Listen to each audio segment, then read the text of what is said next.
Argentino Roca.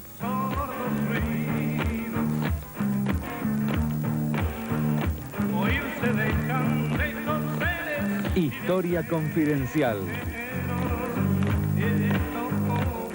Bueno, hoy nos vamos a ocupar de un gran tucumano, que por supuesto no es José Ignacio García Hamilton, que es Julio Argentino Roca. Un hombre que estoy seguro que nos va a dar para discutir porque, además de las tres posiciones bastante distintas que tenemos ante la vida, ustedes no dudarán que yo soy el más equilibrado, sin duda, pero bueno, hay que escuchar a todos.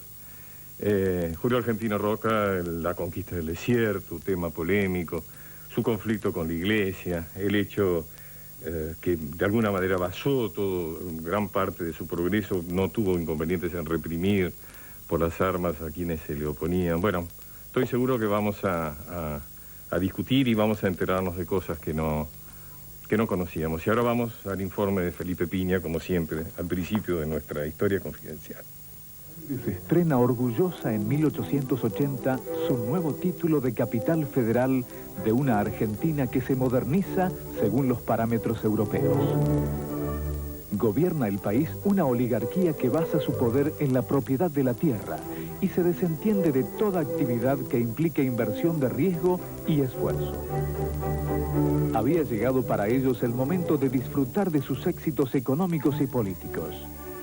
Quieren que Buenos Aires sea la París del Plata y no escatiman en gastos si se trata de ostentar. Construyen monumentales mansiones que compiten en lujo con los palacios europeos.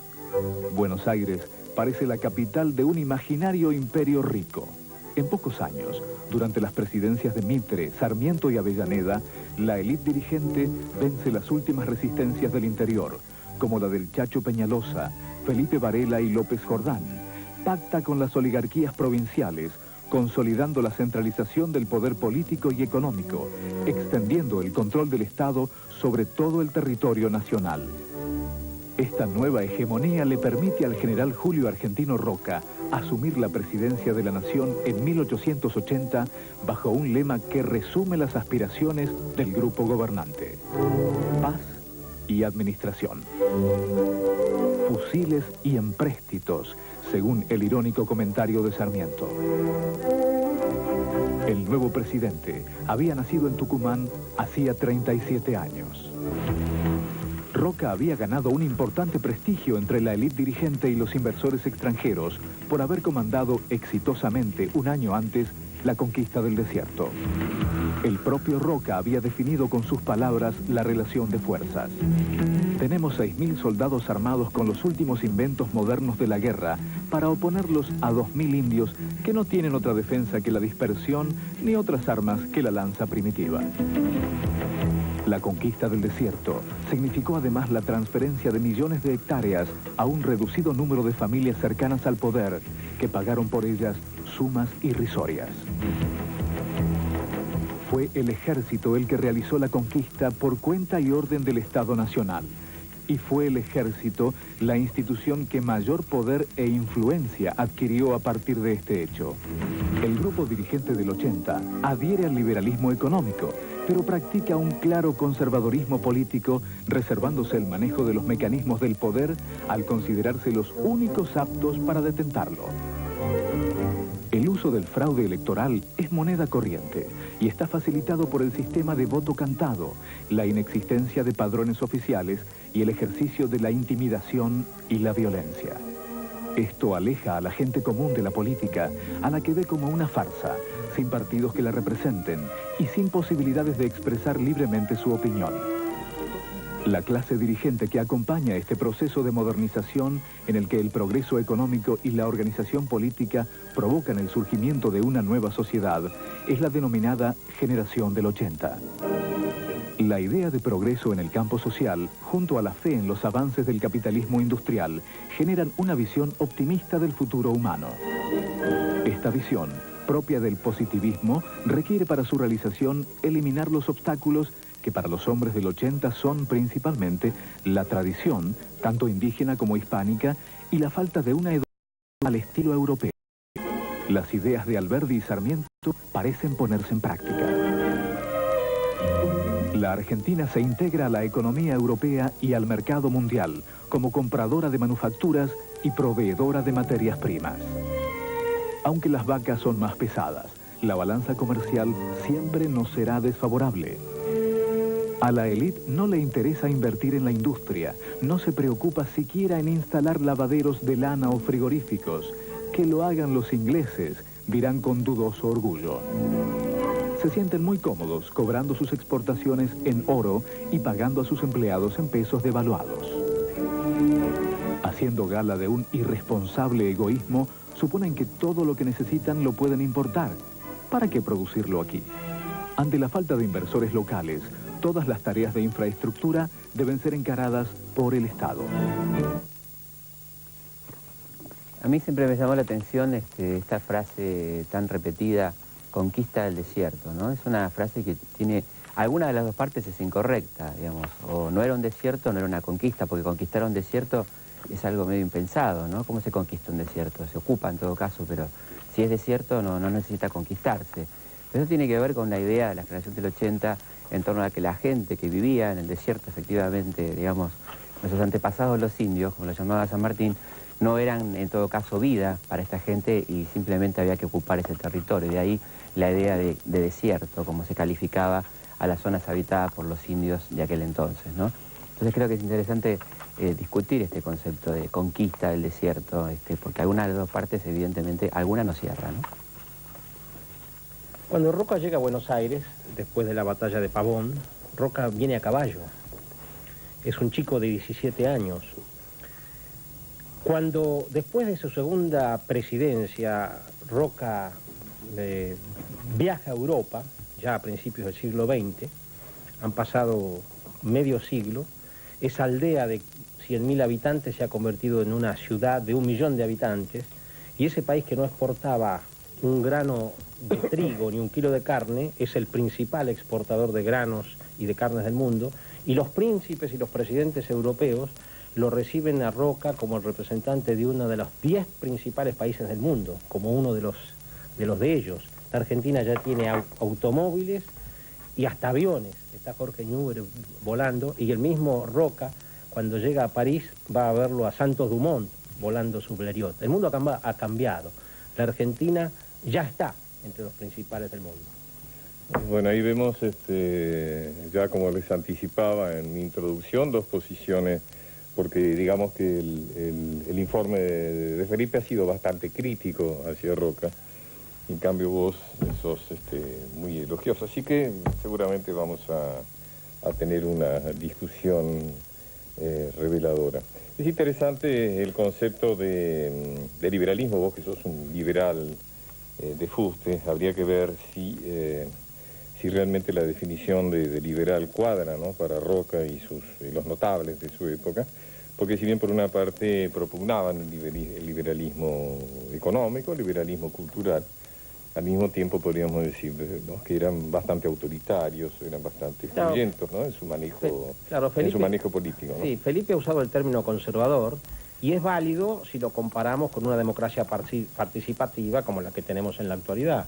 Pero si lo comparamos con la monarquía española, con la dictadura de Rosas, en realidad hubo un gran avance, porque el programa constitucional de Alberdi y de Sarmiento del 53 se va a cumplir, se va a completar recién con la ley Sáenz Peña, que es en los últimos años de Roca. Esto es cierto, pero si los comparamos con aquello, pues la Argentina tuvo un progreso enorme. Bueno, recordemos que a Roca se le decía el zorro, y seguramente por algo se le decía el zorro. Hablando de liberalismo, vamos a enterarnos ahora de algo que en su momento dijo justamente Julio Argentino Roca. Mi opinión es que el comercio sabe mejor que el gobierno lo que a él le conviene. La verdadera política consiste, pues, en dejarle la más amplia libertad. El Estado debe limitarse a establecer las vías de comunicación y a levantar bien alto el crédito público en el exterior. Julio Argentino Roca.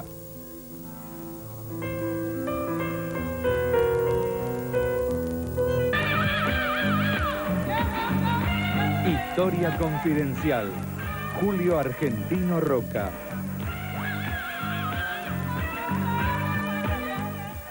Según el censo de 1887, el total de habitantes, comprendiendo la ciudad de Buenos Aires, Flores y Belgrano, determina lo siguiente. 207.734 son argentinos y 228.641 extranjeros. De los extranjeros, 138.166 son italianos, 39.562 españoles, 20.031 franceses, 4.160 ingleses y de otras nacionalidades. Yo creo que esto cuenta claramente, como decía recién José Ignacio, bueno, las consecuencias de la prédica, ¿no es cierto?, de Sarmiento y Alberdi en relación a la importancia de la inmigración y cómo esa inmigración seguramente definió una cantidad de hechos y de circunstancias que vamos a ver ahora. Rosendo Fraga, muchas gracias. No, gracias por invitarme. ¿Qué pensás de...? No, mira, yo creo que, ante todo siempre, cuando uno... Si la globalización no es un hecho nuevo, la globalización existió siempre. Podemos discutir la velocidad, pero no el fenómeno. Entonces, cuando uno analiza lo que pasó en la Argentina en la época de Roca, me parece que hay que ponerlo en contexto qué es lo que estaba pasando en el mundo, ¿no es cierto? Si la llamada conquista del desierto se produce en el momento en que Estados Unidos avanza hacia el oeste, ¿no? Lo que vemos en los westerns, claro, la televisión, la lucha contra el desierto, es exactamente en paralelo. ¿Y qué aseguró? Con una característica especial, que Estados Unidos en la conquista del oeste no estaba garantizando la propiedad territorial frente a ninguna otra nación que amenazaba. Digamos que la conquista del desierto aseguró para la Argentina la propiedad de la Patagonia. En un momento... Ante la amenaza claro, chilena, ¿no? Donde hay una decisión estratégica que a veces está poco estudiada, pero que es muy interesante, que toman Avellaneda y Roca en 1879. En enero de 1879, Chile entra en la guerra con Perú y Bolivia. Claro. Roca llega a Río Negro el 25 de mayo de 1879. Es decir, ¿cuál es la decisión estratégica? Hay todo un movimiento de opinión en la Argentina que dice, es el momento de terminar con Chile. Vayamos a la guerra con Perú y Bolivia contra Chile. Roca Avellaneda toma la otra decisión estratégica. No, es el momento, no tenemos que entrar en ese conflicto, es el momento que tenemos que definir.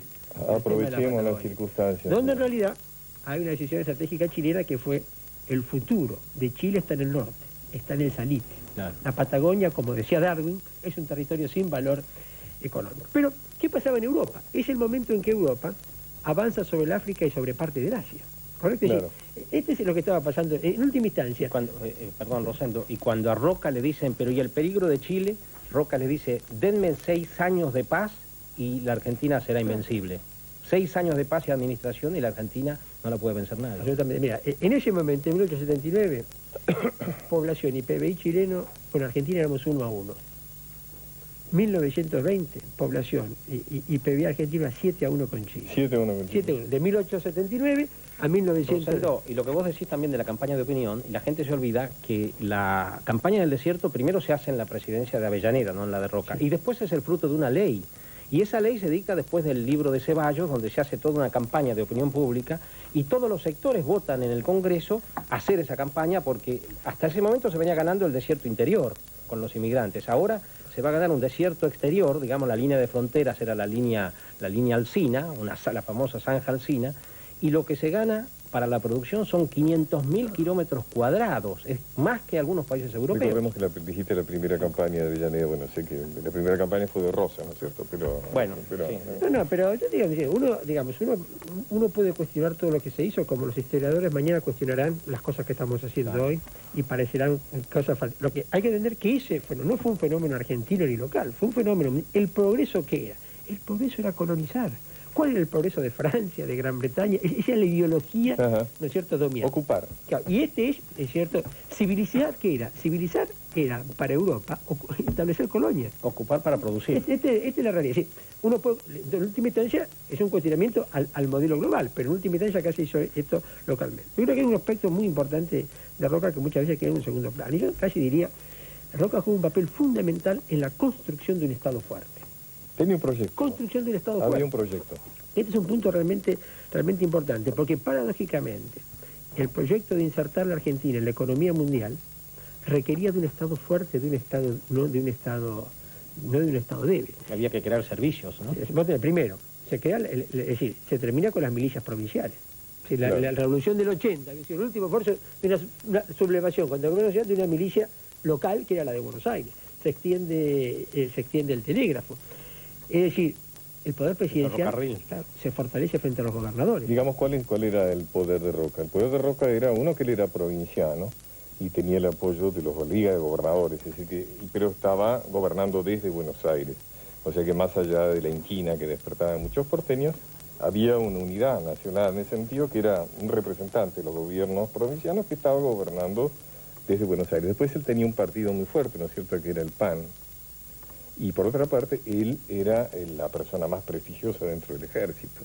Sí. Era un general que había llegado a su rango a los 20 años en función de batallas. Sí, pero hay una anécdota que siempre me pareció muy interesante. En 1879, el verano de 1879, Vicente Fidel López fue uno de las personas intelectualmente más importantes de la generación del 80, es decir, economista, pensador, precursor de la industrialización, ¿no es cierto? Le escribe a la banca Baring Brothers, porque él era el representante local de la Baring Brothers, ¿no es cierto? Es decir, como decir, era el representante más importante de los acreedores actuales. Le escribe una carta informe de la situación, como si alguien informado sobre la coyuntura política a saqueadores. Y le dice, mire, la candidatura de Roca no va a funcionar. Roca es un bruto, lo único que sabe es matar indios, nunca va a llegar a la presidencia, y si llega a la presidencia, esto va a ser un desastre, ¿correcto? Pues fíjate, la visión... Parece un pronóstico de los economistas actuales. Exactamente, mira, es muy por eso te digo, exactamente, dice, mira, esto no va a pasar, ¿no? Bueno, mira, la crisis de 1890, Vicente Fidel López comparte con Roca, Ministerio de Hacienda, ¿no es cierto?, con la presidencia del Ministerio de... Bueno, pero... Es decir, la candidatura de Roca no era inexorable. Cuando uno revisa todo ese proceso, en muchos momentos parecía que no iba realmente a funcionar. Hay múltiples cartas que le aconsejaban a Roca, esperar el 86, el 80 no es tu... Claro. ¿No es cierto? Es decir, no era tan inexorable que, del punto de vista de la política, Roca, ni el prestigio de Roca en aquel momento era tan indiscutido. Tenía 37 años. Pero Roca tiene la suerte de los vencedores, se muere Alsina, ¿no?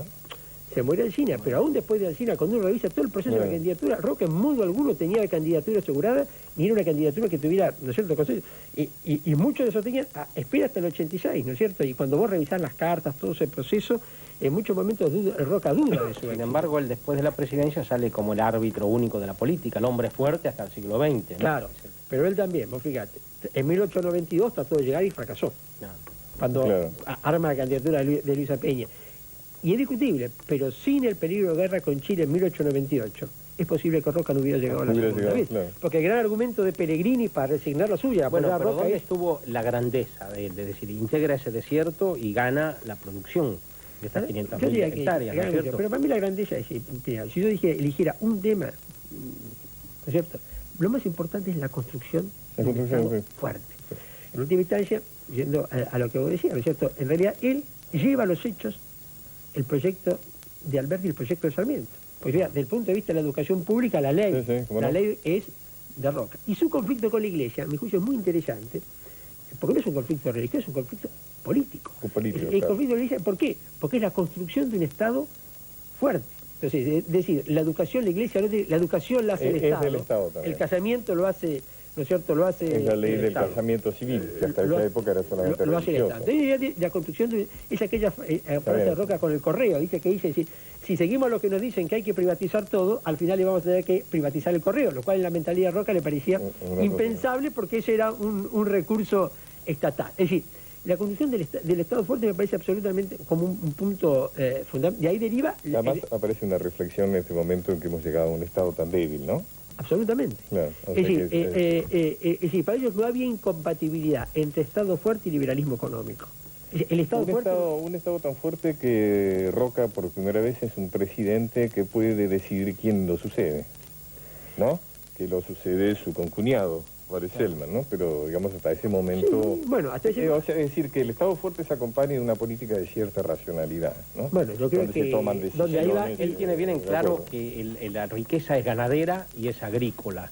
Y sobre todo, ve muy clarito, él lo cuenta en una anécdota cuando se inventa el frigorífico. Y viene un hermano y le dice, mira, se inventó el frigorífico, nos hacemos todos ricos. Pero para expandir la frontera productiva tenía que haber precisamente escuelas para que enseñaran a los hijos de los inmigrantes. Claro, tenía que haber correos, tenía que haber ferrocarriles para transportar los granos. Yo creo que él es en ese sentido, O sea, la gran riqueza argentina. discutible o no, Roca y su generación tenían un proyecto político. Un proyecto de Estado, un proyecto y además de... hay un resultado que y después usted me dice, ¿el resultado de cuál es? A comienzos, en el año 1910, cuando se conmemora el centenario, el PBI de Argentina equivale a toda América Latina junta. Toda América Latina junta. Y todos los pronósticos de prospectiva pronosticaban para la segunda mitad del siglo XX Argentina y Estados Unidos como las dos potencias mundiales. Ahora vamos a ir, Rosendo, al segundo informe de Felipe, en el que seguramente van a aparecer algunos datos que no están acorde con lo que estamos diciendo, ¿no? A pesar de su declamada actitud liberal, Roca y su gente no ven al Estado como un simple árbitro o guardián del orden público. Le asignan un papel central en la formación de empresas privadas nacionales y en la instalación de compañías extranjeras. Aumentan notablemente las inversiones británicas en ferrocarriles, frigoríficos, bancos y tierras.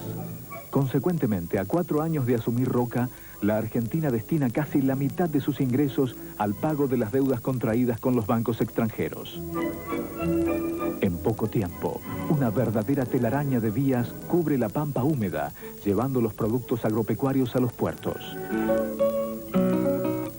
La escasa población argentina no alcanza para poner en marcha los planes del gobierno. Los teóricos liberales soñaban con la llegada de anglosajones que impulsaran el desarrollo industrial del país. Los prácticos del 80 quieren mano de obra al menor costo posible. En su afán centralizador, el gobierno de Roca no se detiene ni ante el tradicional poder de la Iglesia Católica. Comienza por crear un registro civil que se encargará de llevar la documentación sobre nacimientos y defunciones. Hasta entonces, todas estas funciones que reportan un doble beneficio: poder político al confeccionar los únicos padrones electorales existentes y poder económico por la recaudación obtenida a través de estos servicios, estaban en manos de la Iglesia. El segundo gran tema que disputa con la Iglesia es la ley de educación. La enseñanza había sido un terreno casi exclusivo del poder eclesiástico como herramienta de difusión ideológica. La clase gobernante, consciente del valor y el alcance de este elemento unificador y como garantía de continuidad del sistema, asume la responsabilidad de impartir educación a toda la población. Por iniciativa de Sarmiento en su función de director general del Consejo Nacional de Educación, el gobierno de Roca sanciona en 1884 la Ley 1420, que establece la enseñanza primaria gratuita, obligatoria y laica para todos los habitantes del país. Se multiplican entonces las escuelas estatales, ocupando en la mayoría de los casos el lugar de los colegios parroquiales y de órdenes religiosas. La puja con la Iglesia se tensó de tal manera que se llega en 1884 a la ruptura de relaciones con el Vaticano. En 1898, el general Roca es electo presidente por segunda vez, inaugurando una etapa de auge económico que tiene mucho que ver con la evolución de la industria frigorífica que ahora exporta carne vacuna. Comienza a hacer más negocio criar vacas que ovejas y los campos cercanos a los frigoríficos se valorizan notablemente. Esto favorece al minoritario grupo de los criadores invernadores que producen exclusivamente para los frigoríficos, que ya no son solamente ingleses. Se han sumado a la competencia los norteamericanos con las empresas Swift y Armour. Se expande notablemente el área sembrada y crecen las exportaciones de trigo y cereales. Las cifras ubican al país entre los primeros del mundo. Se habla de la gran nación del sur, del país rico. Pero la prosperidad no llega a los sectores populares, que sufren condiciones de trabajo y vivienda infrahumanas y perciben bajísimos salarios. Es alarmante la cantidad de niños que trabajan desde muy pequeños en tareas riesgosas, como la fabricación del vidrio, sin las menores condiciones de seguridad. Las jornadas se extienden por 12 o 14 horas y al obrero se le impone penas que van desde el descuento salarial hasta los castigos físicos. En obrajes, ingenios y yerbatales, los trabajadores cobran sus jornales en vales, que solo pueden canjear en el almacén de la propia empresa. El gobierno de Roca, preocupado por este clima de efervescencia social, sanciona la ley 4144 llamada de residencia. La ley faculta al Poder Ejecutivo a expulsar del país a los denominados extranjeros indeseables, en otros tiempos invocados como hombres de buena voluntad que quisieron habitar el suelo argentino.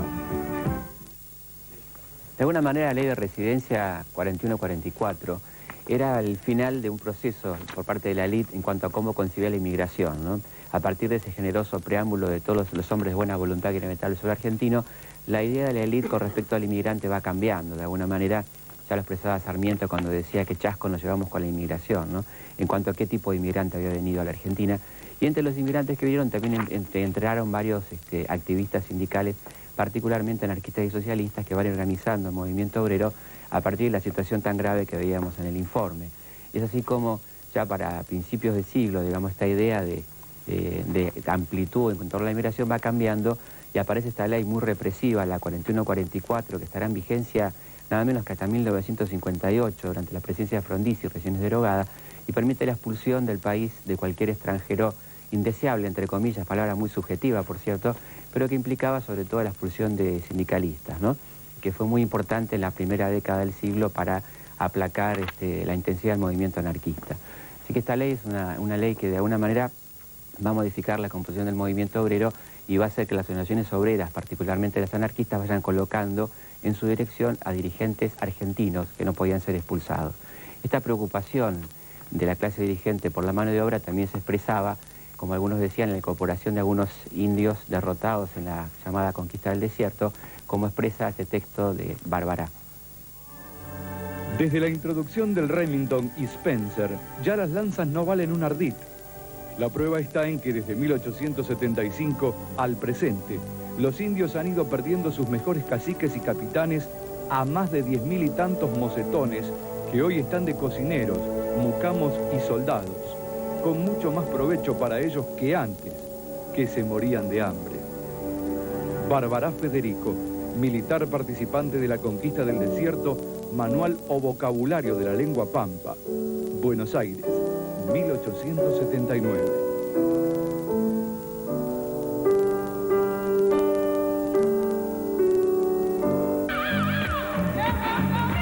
Historia confidencial. Julio Argentino Roca. Nació en Tucumán, en el seno de una familia de tradición militar.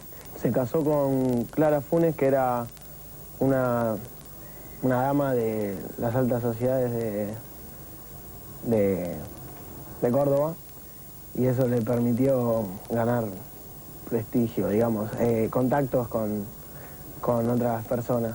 Realizó varias campañas, la más conocida, la conquista del desierto, En la que expulsaban y mataban a todos los indígenas de la zona. Bueno, eso lo ayudó en 1880, o sea, a suceder a Avellaneda en la presidencia. Y impuso la ley de 1420, en la que promovía el estudio público y imponía también el matrimonio por registro civil. Y eso generó problemas con el Vaticano y rompieron relación con ellos. La segunda presidencia, bueno, fue electo sin oposición, digamos, no era único candidato a la presidencia, por eso. Después de su gobierno, del segundo gobierno, se impuso la ley Sáenz Peña, en la que decían que el voto iba a ser secreto y obligatorio, porque aún quedaban dudas de cómo había llegado Roca al gobierno. Astuto era, porque bueno, mucha gente que lo conocía eso lo apodaron el zorro. Roca era un hombre fuerte, maduro y... Le importaba, yo creo que su persona más que nada su prestigio, digamos, como militar. Y él creía que la política era de codiciosos, que era sinónimo de discordia. Que, bueno, estos jóvenes tan claros son justamente del Colegio Julio Argentino Roca, muchas gracias. Creo que a veces, bueno, tenemos que resignarnos a que, digamos, la edición obliga a poner mucho menos de lo que dicen, seguramente, pues son las reglas. Si estuvieran acá, lo cortarías vos, así que no hay problema.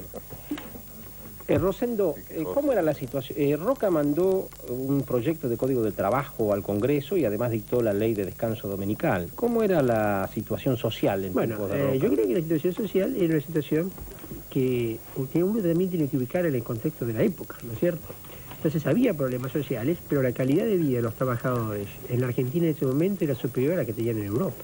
¿Por qué era superior? Por eso teníamos el flujo migratorio en esta dirección, si no, no tendría sentido el flujo migratorio en dirección a la Argentina, ¿no es cierto? Es decir, los problemas que se daban laboralmente y socialmente en Europa, acá existían, pero existían atenuados respecto a ese país, entre otras cosas porque había alimentos baratos, más baratos, ¿no es cierto?, que en Europa. Y en la segunda presidencia de Roca manda al Congreso el proyecto del Código Nacional del Trabajo elaborado por Joaquín B. González. Mira, hoy... Código que todavía no se dictó, ¿no? Sí, ese código ha pasado casi un siglo. Uno revisa el Código de Roca del Trabajo y hoy con la legislación actual sería de avanzada. Hoy sería de avanzada. Como también, en realidad, la reforma política empieza en el segundo gobierno de Roca. Roca sanciona la ley con elección por circunscripción para la capital federal. Eliminó la lista sábana, ¿no? Y entonces, ahí ¿qué es lo que vos tenés? Es decir, y ahí tenés electo en la segunda presidencia de Roca el primer diputado socialista de América Latina, que es Alfredo Palacios, electo para la ejecución de la boca. Básicamente, claramente se plantea en el segundo gobierno la necesidad de una reforma social por la problemática, ¿no es cierto?, que se estaba planteando en ese momento. Ahora, Rosendo, digamos, reconozcamos, además de que en medio de todo este panorama había alguien que realmente tenía ideas claras en cuanto a su proyecto político, digamos que también aparecieron algunos males, o se acentuaron algunos males que continuaron hasta ahora. Por ejemplo, la corrupción, digamos, ese enriquecimiento, ese crecimiento de una clase nueva que ya no era solamente la oligarquía ganadera, sino que ya aparecía el político astuto, el político hábil, aparecía el comerciante, ¿no es cierto?, el importador, la burguesía enriquecida, etcétera, se acompaña de una corrupción muy alta que llega, según dice la historia, a muy altas cotas con el sucesor de Roca, ¿no es cierto?, con Juárez Celman. Con Juárez Celman. Bueno, vos sabés que, es decir, cuando uno revisa el cuestionamiento de Juárez Celman puede haber sido político. Desde el punto de vista de la corrupción personal de Juárez Celman, ¿no es cierto?, basta mirarla. Yo siempre digo, cuando uno revisa la corrupción de esa época, es muy interesante ir a la sucesión de las personas, ¿no? Claro. Es decir, porque eso te da un dato objetivo de lo que dejan. Juárez Celman no se enriqueció. Yo creo que lo que tuviste fue una fenomenal especulación. En la crisis, una fenomenal... ese tema, digamos, fue como los negocios de Internet hoy. Ajá. Lo que te pasó en el gobierno de Juárez Celman fue muy parecido a lo que te pasó con el boom de Internet hoy. Viste que vos comprabas un título y a los 6 meses el título te daba 3 sin trabajar, 3... Como que hubo también un problema de deuda eterna, ¿no? Yo creo que lo que... Que dio pie a esa novela de Martel, ¿no es cierto? Exactamente. Lo que tuviste que entender fue el gran fenómeno de esto de que se construían fortunas. ¿Y qué pasó? ¿Cuándo se cayeron? Lo mismo que les ha pasado a las fortunas. Ahora, Roca era un hombre pobre que en realidad en la presidencia se hace muy rico y muere muy rico también, ¿no? Que la conquista del desierto, en realidad. Está bien. Cuando él se queda con yo te digo así. No, el presidente no podía quedarse con legua. Pero Roca, se queda como militar. Bueno, pero Roca, el único presidente a quien por la ley no se le puede dar tierras es a Roca. Al final la provincia de Buenos Aires le da una estancia, que es la famosa estancia La Larga, y él compra otra y hereda una de la mujer, pero Roca fue el único militar que no tuvo tierra. Pero sí muere muy rico. Por eso Sarmiento le decía que la de Roca era una familia de ladrones, y incluía a todos los hermanos, ¿no? ¿Tenía razón? ¿O no? Mira, yo creo lo siguiente, es decir, de la familia Roca había un hermano que era Talíba Roca, que siempre se lo acusaba, ¿no es cierto?, que había sido proveedor del ejército desde la época de la Guerra del Paraguay. En la historia de los hermanos y de los cuñados, ¿no? Talíba había sido proveedor del ejército de la época de la Guerra de la Triple Alianza, ¿no es cierto?, cuando el padre Roca va a la guerra con 5 hijos de los 6. 4 en el ejército, muere el padre y 2 en la guerra, 2 sobreviven, y Talíba era, ¿no es cierto?, el proveedor del ejército. Y evidentemente sí, es un hombre que estuvo en esa línea de que, ¿no es cierto?, bueno, un hombre también muy capaz, o sea que él proyectó, por ejemplo, una salida, una vía transversal a Talíba, ¿no? Un camino transversal que iba a unir el Atlántico y el Pacífico, un tipo, digamos, muy emprendedor. Pero sí, evidentemente era un hombre que al tener vinculaciones con el poder, ¿no es cierto?, y no solamente con Roca, era un hombre que podía hacer negocios, ¿no es cierto?, vinculados al poder.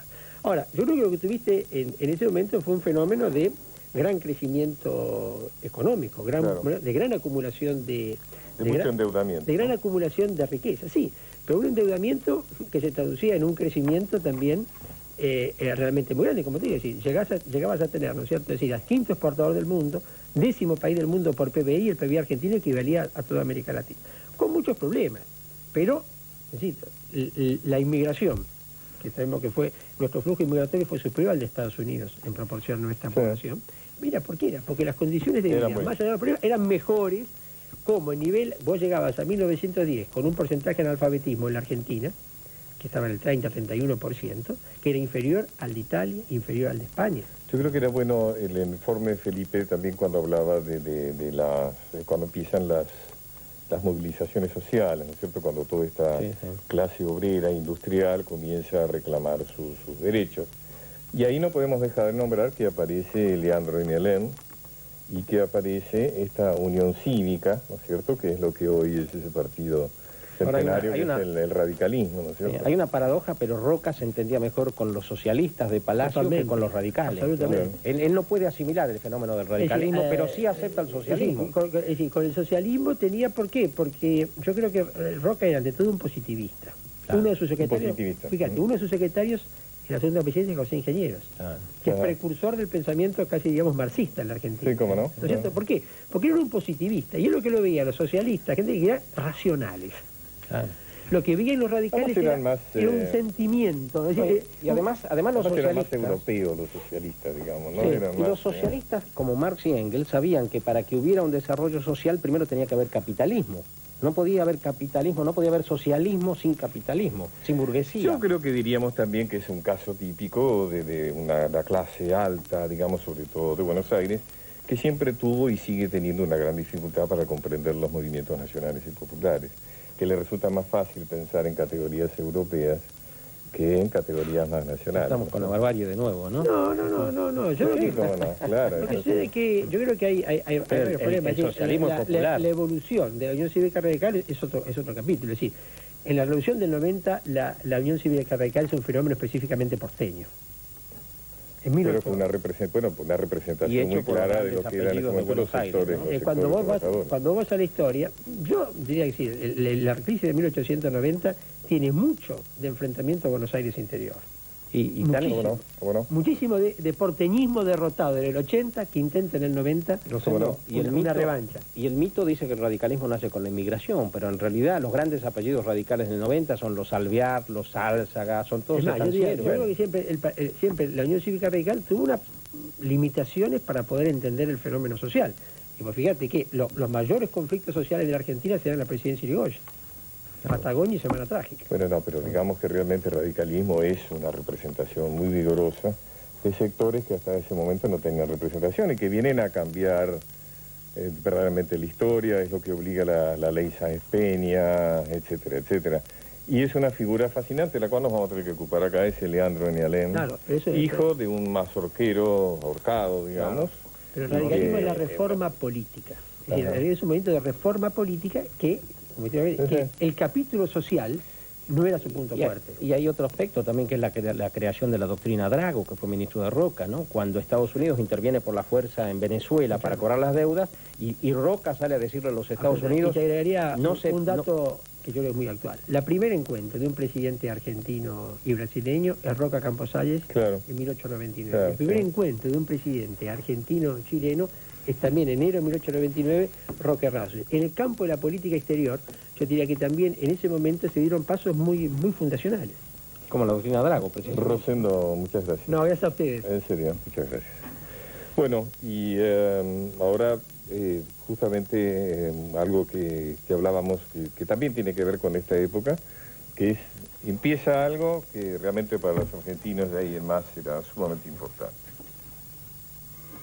La fecha inicial del fútbol en Argentina ha sido fijada el 10 de junio de 1886, cuando se creó el Buenos Aires Fútbol Club. En un principio se consideró como una locura de gringos que corrían detrás de una pelota, pero poco a poco fue reuniendo más adeptos.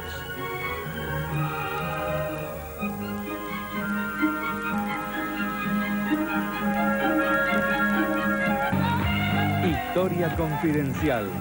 Julio Argentino Roca.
Estábamos viendo escenas de la película Pampa Bárbara, de Hugo Fregonese y Lucas de Mare, con guión como tantas otras películas argentinas históricas de Petit de Murat y de Homero Mansi, nada menos.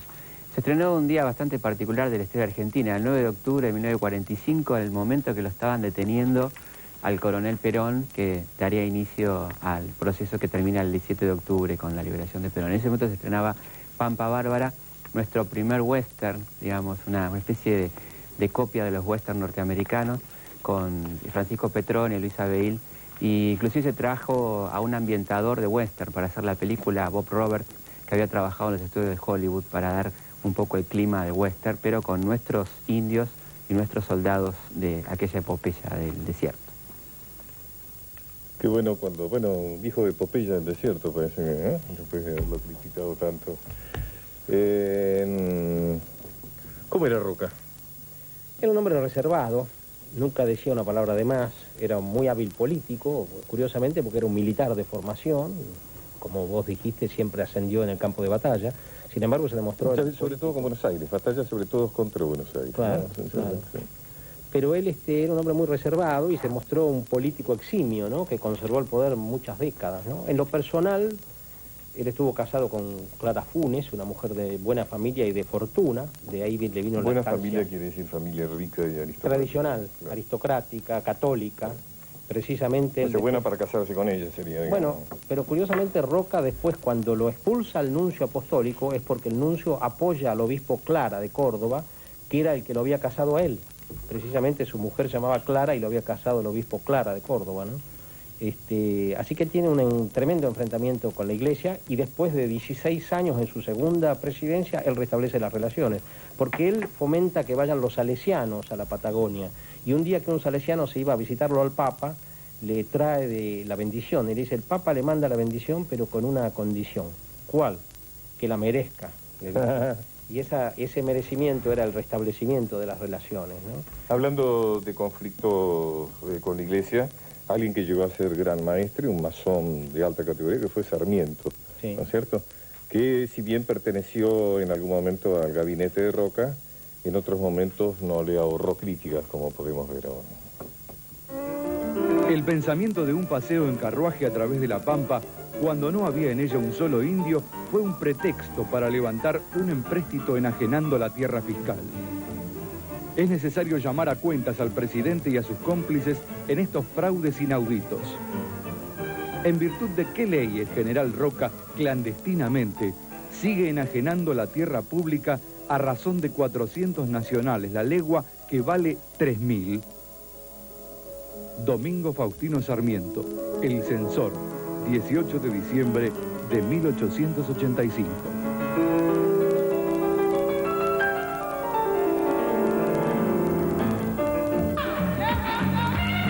Historia confidencial.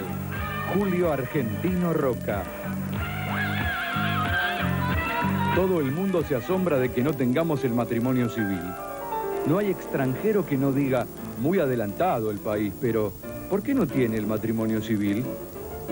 Cada uno de los representantes de las naciones extranjeras, la primera pregunta que hacen es esa. ¿Cómo es que no tienen matrimonio civil?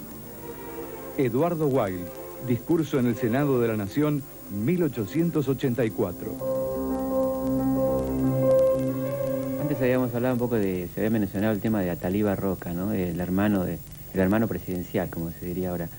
Y es interesante que Sarmiento usaba un verbo que era el verbo atalibar.